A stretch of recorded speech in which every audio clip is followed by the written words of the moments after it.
Après l'atelier organisé par le Haut Commissariat des Nations Unies aux droits de l'homme en faveur des acteurs congolais impliqués dans le processus du respect des droits de l'homme, une délégation du comité d'experts des Nations Unies conduite par le professeur Ludovic Enebel a conféré avec le président de la Commission nationale des droits de l'homme, Valère Eteka-Emet. Au cœur de leur discussion, le rapport du Congo sur la situation économique et socio-culturelle attendu sur la table des Nations Unies depuis 30 ans sans suite.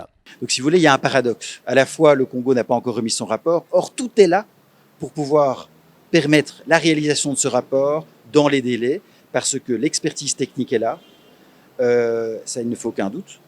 Et surtout, il y a une volonté politique qui est affichée, qui est répétée, qui est réitérée, qui est claire. Il faut en quelque sorte démystifier, en réalité, le rapport aux Nations Unies, la rédaction de ce type de rapport. C'est quelque chose qui est tout à fait accessible, qui peut être fait dans des délais tout à fait raisonnables, et encore une fois, grâce aux compétences et à la volonté politique qui est affichée.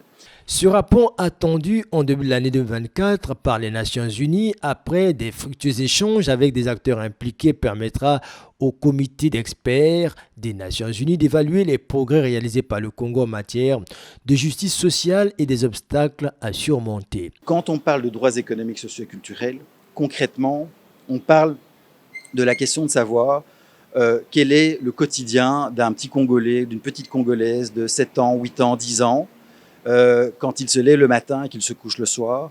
Est-ce qu'il a pu manger? Est-ce qu'il a pu aller à l'école? Est-ce qu'il a pu avoir un droit à l'éducation, un droit à la santé? On est là pour avoir un dialogue constructif avec l'État. Ce dialogue constructif avec l'État, c'est quoi? C'est l'évaluation à un moment donné, la mesure des progrès accomplis, d'accord? Et d'une part, mais aussi des obstacles qui empêchent éventuellement la réalisation de tous les droits économiques, socioculturels. Tous les États font cet exercice-là. La délégation du comité technique des Nations Unies sort de cet échange optimiste au regard de l'expertise en la matière et de la volonté politique exprimée quant à la rédaction de ce rapport en lien avec les droits économiques et socioculturels.